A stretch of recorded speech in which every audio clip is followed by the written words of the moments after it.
guys, you might know me from Instagram or Twitter, or maybe you follow my blog, The Syncope Journals on WordPress. My name is Meredith. This is a bit awkward for me because I've never really done a video, let alone post it on social media before. So here we go. With the help of my friend Nicole, she runs at Pray for Ella, the Instagram page. We posted something asking for your questions or other things you wanted to know about POTS. So maybe you've never heard of POTS before, or you've heard of it but you're not really sure what it is and you want to learn more about it. This would be a good video to watch because I'm going to answer the questions that people asked on the picture and sort of explain a little bit about my story and just kind of my journey going through it.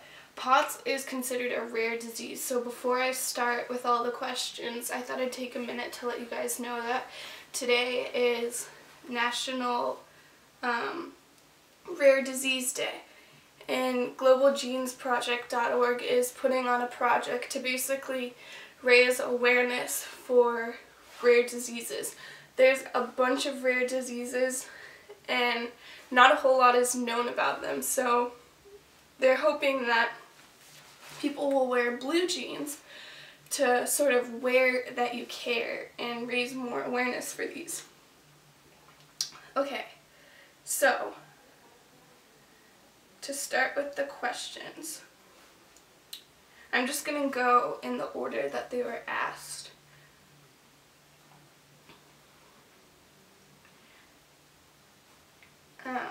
At Reagan_Kathleen says, what is POTS? POTS is a type of dysautonomia. It is basically a malfunction in the autonomic nervous system.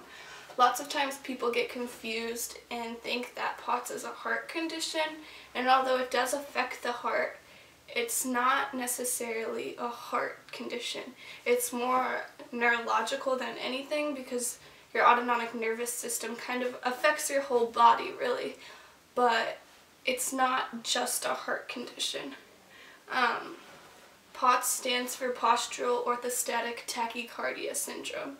So it has to do with your orthostatics, basically. So when you change positions, your heart rate increases over 30 beats per minute, which causes the blood to pool in your legs. And when the blood pools in your legs, it doesn't get to your brain as easily, causing most people to faint, but not always faint. Lots of times they just feel faint or get dizzy, their vision blurs, they feel like their heart's racing, things like that.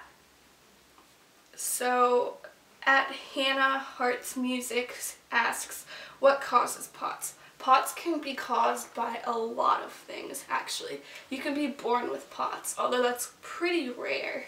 Most people develop it in their adolescence, and it's more common in girls than it is boys.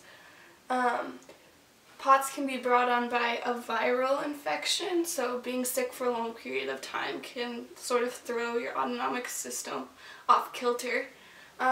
It can also be caused by like a traumatic event to the brain. So in my case, it's suspected that I sort of got POTS when I passed out in a cheerleading stunt. So I was 10 feet up in the air and I passed out and fell headfirst 10 feet onto a basketball gym floor. So it's kind of thought that that's probably when I developed it. So really a lot of things can cause it. It can be traumatic events, like I said, viral. People can be born with it. So yeah. At Rainbows Are Amazing asks, how does it affect your daily life? That's a good question. Most people, when they think of like diseases or disorders, they think, oh yeah, well they're cured or treated with medicine, so it doesn't often necessarily affect the person very much, which really isn't true, especially for things like POTS and other disorders and diseases like that. POTS basically affects almost all aspects of your daily life, from the moment you get up in the morning until you fall asleep at night. It can it can often be so debilitating that you can't even get up out of bed. I struggled a lot with that at first, just having the energy to even get up, as it takes someone with POTS 3 times as much energy as it does someone without it to stand up. So just from everyday life, standing up in class at the end of the class period to making it to another class can be a really big challenge. Showers are also a huge thing for people with POTS because the temperature is hot, and standing up for that long, it just causes a big sort of avalanche commotion. It also affects your daily life, as it can keep you from doing a lot of things, and that's often one of the hardest things because you struggle with wanting to do things but knowing that it's really not the best for your body, and although it seems like fun or you want to participate, you often have to sit on the sidelines just because you don't have the energy, or you just know that you're really not up for that task. At India and Lucia XX asks, what age did you get it, or have you had it all your life? Like I said earlier, it's think that I developed it when I fell out of the cheerleading stunt, and that was back in December of 2012, towards the end of December. So I would have been 14, I think? Yeah. At Stay Marie says, is it curable? Right now, there's no cure for POTS.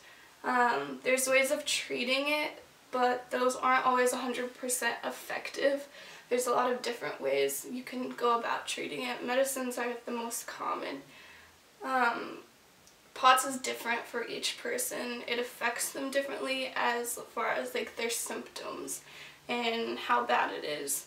So it's really just a chemistry of finding out which medicines work for you the best, and really just kind of putting together how you can cope with it in your daily life and just how much you're able to do. At Lexi MG asks, what are some symptoms that tell you that you have POTS, and how has POTS affected your life? I think the most common symptom that really show people that there's something going on would be passing out. I definitely struggled with that a lot before I was diagnosed. I went almost 6 months undiagnosed. I was passing out as much as like 3 to 4 times a day, which is huge because, I mean, when you're passing out that much, it's so draining and really stops you from doing just about everything. Some other symptoms, like I said earlier, like racing heartbeat, blurred vision, feeling faint, headaches are often really common. How has POTS affected my life? I like to think that it hasn't affected my life and continue on with as much as I was doing just before I was ever diagnosed, but that's really not the case. At the beginning of my diagnosis, I was in a wheelchair, basically confined to it, as I didn't really have the energy or strength to navigate myself.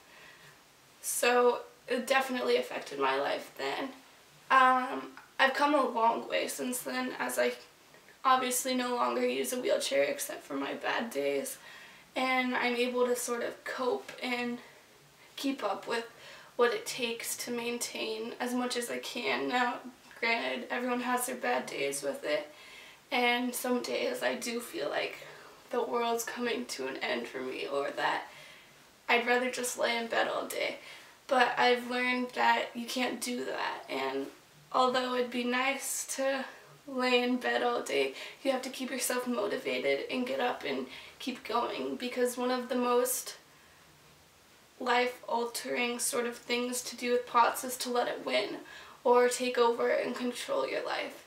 And you have to learn and accept that although it's different and it's a lot harder to sort of live now than it would have been before when you didn't have it, letting it win is one of the hardest things because it sort of takes over.